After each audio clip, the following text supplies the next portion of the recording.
Hai semua, latihan tandas. Satu fasa yang besar kan? Terutamanya untuk anak-anak kita yang berada dalam spektrum autism.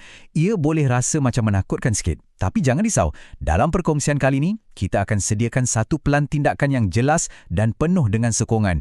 Kita akan hadapinya bersama-sama. Jadi, inilah soalan utamanya kan, macam mana kita nak jayakan misi ni? Kita tahu pendekatan yang biasa-biasa tu mungkin tak berapa berkesan untuk anak kita. Dan itu tak apa. Itu langsung tak bermakna kita gagal. Ia cuma bermakna kita perlukan peta yang berbeza, strategi yang lebih kreatif dan sudah semestinya lebih banyak sabar.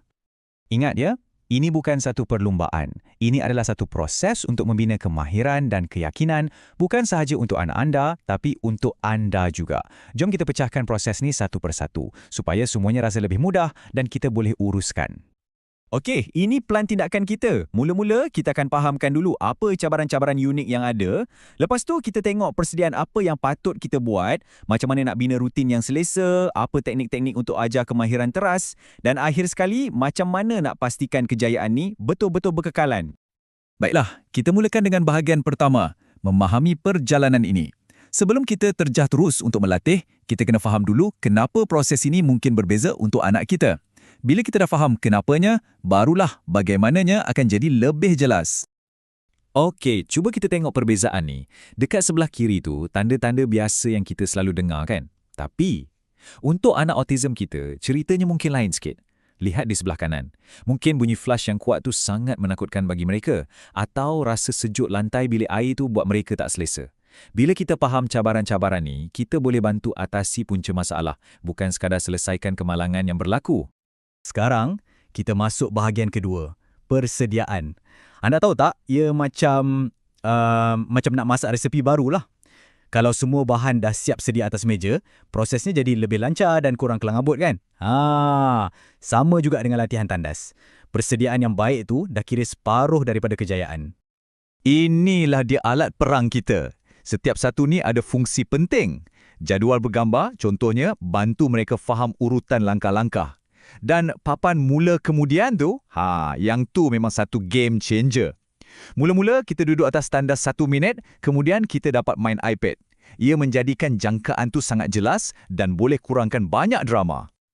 Okey, dengan semua peralatan dah sedia, kita boleh masuk fasa latihan. Tapi, ingat, matlamat pertama kita bukan untuk berjaya guna tandas. Matlamat pertama kita adalah untuk jadikan bilik air tu kawan baik anak kita. Satu tempat yang selamat, yang positif dan kalau boleh menyeronokkan. Tengok langkah-langkah ni. Kita mulakan dengan yang paling mudah. Sangat-sangat perlahan.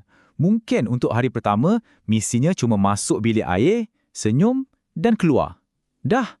Itu pun dah dikira satu kemenangan. Kita raikan setiap langkah kecil ni sebab apa yang kita sedang bina sekarang ialah kepercayaan, bukan kita paksa kemahiran. Okey, dekat sini ada 2 jalan utama yang boleh kita pilih. Tak ada yang betul atau salah ya. Anda kenal anak anda lebih baik daripada sesiapa pun. Adakah mereka jenis yang lebih selesa dengan rutin perlahan yang berterusan? Ataupun mereka jenis yang perlukan fokus yang intensif selama beberapa hari? Percayalah pada naluri anda sebagai ibu bapa dan pilih mana yang paling sesuai untuk keluarga anda. Seterusnya, kita akan masuk bab yang lebih teknikal sikit. Macam mana sebenarnya kita nak ajar kemahiran buang air kecil dan besar di dalam tandas? Dekat sinilah kita perlu jadi lebih kreatif dan gunakan beberapa strategi yang bijak. Teknik ni nampak macam, simple je kan? Tapi percayalah, ia sangat-sangat berkesan. Setiap kali anda tukar lamping yang ada najis, jangan terus buang. Bawa najis tu ke tandas, buangkannya di depan anak anda sambil sebut ayat keramat ni. Ulang, ulang dan ulang. Ia macam menanam idea tu dalam kepala mereka tanpa sebarang tekanan. Okey, tengok teknik ni. Bijak kan? Terutamanya untuk anak yang sangat bergantung pada rasa memakai lampin untuk berak. Kita tak terus rampas keselesaan mereka tu. Sebaliknya, kita ubah fungsinya sikit demi sikit. Ia macam satu jambatan yang sangat pintar untuk menghubungkan kebiasaan lama dengan kemahiran yang baru. Cerita sosial ni pula, bayangkan ia macam kita bagi Waze atau Google Maps pada anak kita. Ia menceritakan apa yang akan berlaku dari mula sampai akhir dari sudut pandangan mereka sendiri. Anda boleh tulis sendiri, letak gambar mereka. Ini sangat-sangat membantu kurangkan rasa cemas sebab mereka dah tahu apa yang bakal terjadi. Kita dah hampir berjaya. Bahagian terakhir ni adalah tentang larian jarak jauh. Macam mana kita nak kekalkan momentum, raikan kejayaan dan atasi apa jua halangan yang datang di kemudian hari nanti. Ini dia 4 yang seri kejayaan kita. Konsisten, sabar, positif. Dan yang nombor 4 tu, yang tu sangat-sangat penting. Kalau kita tanya, nak pergi tandas tak? Kita dah buka pintu untuk jawapan? Tidak. Sebaliknya, kita guna ayat arahan yang mesra tapi tegas. Jom, masa untuk ke tandas. Jadikan ia sebahagian daripada rutin, bukan satu pilihan. Ini akan kurangkan banyak pergulutan nanti. Sudah tentu akan ada hari yang tak menjadi. Akan ada kemalangan. Bila ia berlaku, tarik nafas dalam-dalam.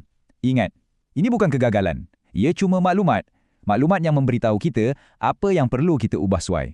Kalau anak melawan, itu mungkin isyarat mereka belum cukup selesa. Jadi, kita undur satu langkah ke belakang dan bina semula keyakinan mereka. Tak mengapa. Jadi, apa kesimpulannya? Ini bukan perlumbaan. Ini adalah satu proses membina kemahiran dan keyakinan. Jangan sesekali bandingkan perjalanan anak anda dengan orang lain. Fokus pada kemajuan mereka, walau sekecil mana pun. Sekarang, cuba fikirkan. Apakah satu langkah paling kecil dan positif yang anda boleh mulakan hari ini juga? Mungkin cuma letak gambar tandas di bilik air. Mulakan dari situ. Anda sedang melakukan kerja yang hebat.